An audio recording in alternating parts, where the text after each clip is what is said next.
नमस्कार मेरे प्यारे बच्चों। तो आज डीपीएस यूट्यूब चैनल की ओर से आप सभी का वेलकम है। और फिर से आज हम अपने इस यूट्यूब चैनल की हेल्प से आपके लिए सेकंड लेक्चर लेके आ रहे हैं। और टॉपिक हमारा क्या था बेटा? Heredity and evolution.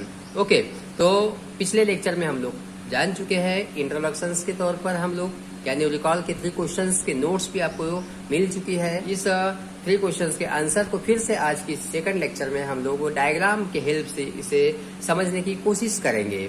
ओके, तो यदि बाय द वे आपको ये लेक्चर अच्छा लगा है, समझ में आ रहा है, तो आप इसे लाइक और सब्सक्राइब जरूर कीजिए। ओके बेटा, चलो तो स्टार्ट करेंगे हम आज का lecture.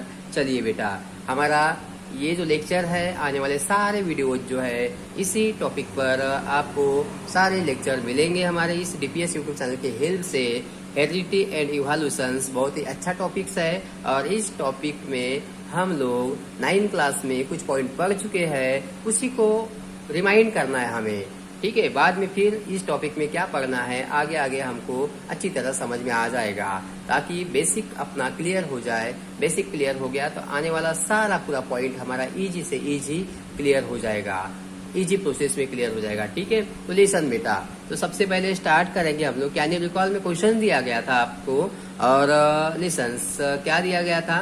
Which component of the cellular nucleus, which component of the cellular nucleus of living organisms carries hereditary characters. आप सभी को पता है कि लिविंग ऑर्गेनिजम्स में सेल होते हैं और वो सेल में क्या होता है? न्यूक्लियस होता है। तो आप लोग देखिए बेटा, ये जो कर्सर मैं आपको दिखा रहा हूँ, ये जो ब्लूइश कलर का आपको यहाँ पर शो होते हुए दिखाई दे रहा है, ये पूरा स्पेरिकल इन स्ट्रक्चर आपको दिख रहा है। ये जो स्ट्रक्चर्स है ये क्या है बेटा? सेल। और सेल के भीतर ये जो सेंटर पॉइंट में आपको दिख रहा है राउंडेड स्ट्रक्चर दिख रहा है, वोल शेप स्ट्रक्चर दिख रहा है यहाँ पर देखिए बेटा। तो ये जो है ये क्या है? न्यूक्लियस। इसे क्या बोलेंगे हम लोग? न्यूक्लियस। और न्यूक्लियस के भीतर आप लोग देखिए बेटा, तो यहाँ आपको दिख रहे क्रॉस लाइक स्ट्रक्चर दिख रहा है आपको। तो ये जो स्ट्रक्चर है बेटा ये क्या है? क्रोमोजोम्स। इसे क्या बोलेंगे? क्रोमोजोम्स। तो इसका आंसर जो था, विच component of the cellular nucleus of living organisms carries hereditary characters. तो ऐसा क्या कंपोनेंट है सेल के भीतर, न्यूक्लियस के अंदर, कि वो हेरिडिटरी कैरेक्टर शो करता है? ऐसा हमने नोट्स के तौर पर आपको आंसर दे चुके हैं। और वो जो कंपोनेंट था वो क्या कंपोनेंट था? क्रोमोजोम्स। ये देखिए बेटा, ये जो स्ट्रक्चर दिख रहा है आपको, ये जो पूरा का पूरा स्ट्रक्चर दिख रहा है, ये क्या है?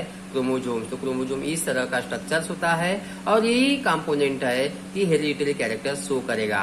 तो ये जो क्रोमोजोम्स है कहाँ पाया जाता है? न्यूक्लियस के भीतर। और न्यूक्लियस कहाँ होता है? सेल के भीतर। ठीक है, तो इसका करेक्ट आंसर क्या होगा?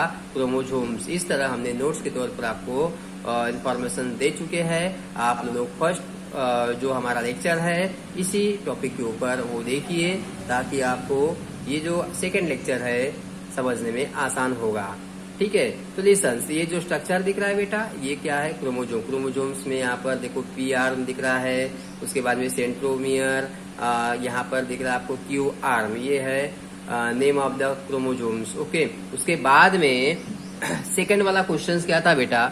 What do we call the process of transfer of physical and mental character from parent to the progeny? यानी क्या बोलेंगे कि जनरली जो कैरेक्टर है मेंटली और फिजिकली, जो पेरेंट बॉडी के जो कैरेक्टर होते हैं फिजिकली और मेंटली, वो ट्रांसफर होते हैं कहा? प्रोजेनी में। तो वो जो प्रोसेस है उस प्रोसेस को क्या बोलेंगे? तो उस प्रोसेस को बोलेंगे हम लोग क्या? इनहेरिटेंस और हेरिडिटी। इस तरह हमने आंसर आपको नोट्स के तौर पर दे चुके हैं।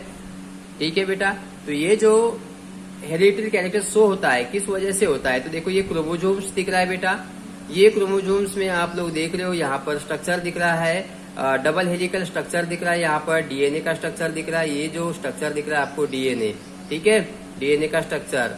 यानी ये जो क्रोमोजोम्स में जो बाउंड किया है, क्रोमोजोम्स के भीतर जो मिलेगा हमें क्या मिलेगा? ये डीएनए मिलेगा। और डीएनए ऐसा एक न्यूक्लिक एसिड के तौर पर होता है। और ये जो डीएनए है यही क्या करेगा? फिजिकली और मेंटली जो भी कुछ बायोलॉजिकल कैरेक्टर होते हैं पेरेंट बॉडी से लेकर ऑफस्प्रिंग में ट्रांसफर करेगा। तो उस प्रोसेस को क्या बोला जाता है? तो उस प्रोसेस को हेरिडिटी और इनहेरिटेंस करके बोला जाता है। ठीक है, तो ये हो गया बेटा सेकंड क्वेश्चन। उसके बाद में थर्ड वाला क्वेश्चन था बेटा, which are the component of the DNA molecule. तो देखिए बेटा यहाँ पर डायग्राम्स आपको दिख रही है, ये डबल हेलिकल स्ट्रक्चर्स आपको दिख रहा है। ठीक है, ये डबल हेलिकल स्ट्रक्चर्स हम लोग देखना चाहेंगे इसे। देखिए बेटा ये जो स्ट्रक्चर्स आपको दिख रहा है, ठीक है, इस तरह ये जो स्ट्रक्चर्स है, स्ट्रक्चर्स ऑफ द डीएनए।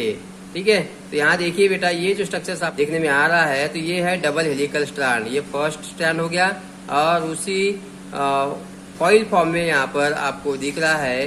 ठीक है, तो ये है double helical strand of the DNA. Okay, अब यहाँ पूछा है कि ये जो डबल हेलिकल स्ट्रैंड है, तो ये क्या कंपोनेंट्स वहां प्रेजेंट है। तो यहाँ पर क्या क्या कंपोनेंट प्रेजेंट है, यहाँ पर है sugar molecule, phosphate molecule present होते हैं और ये सारे पूरे साइटोसिन, ग्वाइनिन, एडेनिन और थायमिन जो दिख रहे बेटा, ये क्या है, नाइट्रोजनस बेस है। ठीक है, तो ये सारे पूरे नाइट्रोजन बेस पेयरिंग फॉर्म में होते हैं। नाइट्रोजन बेस, शुगर मॉलिक्यूल और फॉस्फेट मॉलिक्यूल, ये 3 मॉलिक्यूल प्रेजेंट होते हैं कहाँ, इस डीएनए स्ट्रैंड में। DNA is the double helical strand. तो इसका आंसर क्या लिखना है बेटा आपको, विच आर द कंपोनेंट, ऐसे क्या कंपोनेंट है, क्या कंपोनेंट प्रेजेंट होते हैं डीएनए मॉलिक्यूल में। तो क्या बोलोगे बेटा, शुगर मॉलिक्यूल एक होगा, फॉस्फेट मॉलिक्यूल होगा और उसके बाद में नाइट्रोजनस बेसेस प्रेजेंट होंगे, साइटोसिन, ग्वाइनिन, एडेनिन और थायमिन। तो इस तरह ये 3 क्वेश्चंस हम लोग आज की इस लेक्चर में डायग्राम्स की हेल्प से पढ़ चुके हैं। आपको यदि समझ में आया है तो बेटा आप इसे लाइक और सब्सक्राइब जरूर कीजिए। ओके, थैंक यू बेटा।